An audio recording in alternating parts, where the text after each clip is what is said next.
আমার নাম শ্যামলী। আমার ঘটনা হচ্ছে আমার স্বামী আমার থেকে আবার বিয়ে করছে, কিন্তু আমার স্বামীর বাপ মায় আমাকে দেখে শুনে নিয়ে আসে। আমার আগেও 4টে বিয়ে করছে, আমাকে দিয়ে 5টা।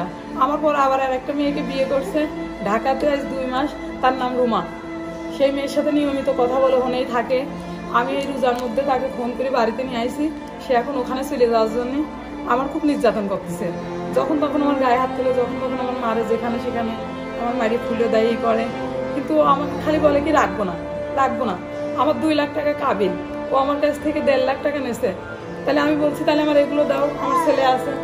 এখন ও আমার টাকাও দেবে না, আমাকে মারবে। বলে কি তোর মারবো, তুই যাতে এমনি চলে যেতে পারিস, তুই আমার কাছ থেকে টাকা নিতে পারবি। আরো 5টা এরকম গেছে, একজনের টাকা দিই নেই। কিন্তু আমার এই ছেলে নিয়ে আমার কি অবস্থা হবে আপনারা বলেন। এখন মনে করেন আমার শাশুড়িও হচ্ছে আমাকে খুব নির্যাতন করে, ওই বাড়িতে থাকতে দেয় না, ছেলেকে শিখায়। এখন যে মেয়েকে বিয়ে করছে তার নাকি 7 লাখ টাকা আছে ব্যাংকে, ওই মেয়ের টাকা দেখে বিয়ে করছে। একদিন আমারও টাকা দেখে বিয়ে করছিলেন, আমার কাছ থেকে নেওয়া হয়ে গেছে, সেই জন্য এখন আবার আরেকটা বিয়ে করছে। আমার শাশুড়ি ওইটাই প্রশ্রয় দিচ্ছে, প্রশ্রয় দিয়ে আমাকে 2 জন মিলে মারছে, আমার শাশুড়ি আর আমার স্বামী। মারিয়ে যে বাড়ি থেকে বের করে দিয়েছে। এবার এখন আমার বাচ্চাটা খালি গায়ে ন্যাংটা অবস্থায় নিয়ে আমি ঘুরিয়ে বেড়াচ্ছি, ঘরে এত বড় একটা তালা মারছে, আমাকে ঘরেও যেতে দিচ্ছে না। তাহলে আমি তো এখন ওই বাড়ির বউ, তাহলে আমার ঘরে যাইতে দেবে না কেন? এর বিচার আপনারাই করেন, আপনাদের কাছে আমার বিচার, আপনারাই বিচার করেন।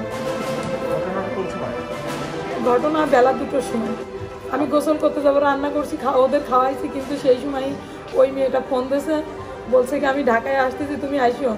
তুমি কই, তুমি আমার সাথে কথা বলতেছো না। তখনই আমি ওর ফোনটা রিসিভ করি, আর রিসিভ করে আমি কথা বলিনি। আর যখনই রিসিভ করি ওই ফোনটা লাউড স্পিকার হয়ে যায়, তখনই ও আমাকে এরকম মারধর শুরু করে, নির্যাতন শুরু করে। ওই মেয়েটার সাথে নিয়মিত কথা বলে এখন। আর ওই মেয়েটার বলে কি, ওই মেয়েকে কথা দিয়েছে যে আমি তোর জীবনেও ছাড়বো না, কিন্তু আমাকেও তো কথা দিয়েছিল। আমার বাচ্চা আছে যে আমাকে ছেড়ে আর বিয়ে করবে না, জীবনে যে কয়টাই বিয়ে করেছে আর বিয়ে শাদী করবে না। আমাকে দিয়ে এই 7টা, মানে এই যে আমাকে দিয়ে 6টা, আর একটা করছে ওইটা থেকে দিয়ে 7টা। যে সেদিন করছে বিয়ে, ওর বাড়ি হলো দিনাজপুর, ওর নাম হচ্ছে যে রুমা। ওর বড় বড় 2টা বাচ্চা আছে, গার্মেন্টসে চাকরি করে। ওই মেয়েকে বিয়ে করে ওখানেই থাকে, আমাকে খরচও দেয় না, আমার খাবার বরবারও দেয় না। আজ 3 মাস ধরে আমার কোনো খাবার দেয় না, খবর নেয় না, আমার সন্তানেরও খবর নেয় না। এই বাড়ি নিয়ে আইসি ফোন করে ঈদের সময়, ওকে আমি যেতে দিচ্ছি না বলেও আমার প্রতি এরকম নির্যাতন করছে। আপনার বাড়ি কোথায়? আমার বাড়ি কমলাপুর, শান্তদের বাড়ির পাশে। আর শ্বশুর বাড়ি হচ্ছে যে খোকসা বাজারে বাবুল চেয়ারম্যানের বাড়ির পাশে, বাবুল আক্তারের বাড়ির পাশে। আমার স্বামীর নাম হচ্ছে পারভেজ হাসান তাপস। আমি চাচ্ছি আমার একটা ন্যায্য বিচার হোক।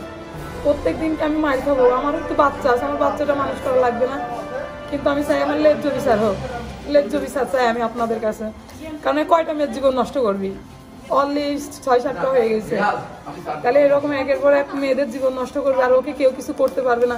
এটি তো আসলেই দুঃখজনক। আমরা নারী বলে কি আমরা আসলেই কি দুর্বল? কিন্তু আমি চাই যে ওর একটা কোনো বিহিত একটা বিচার হোক, যাতে আর কোনো মেয়ের জীবন নষ্ট না করতে পারে হোক।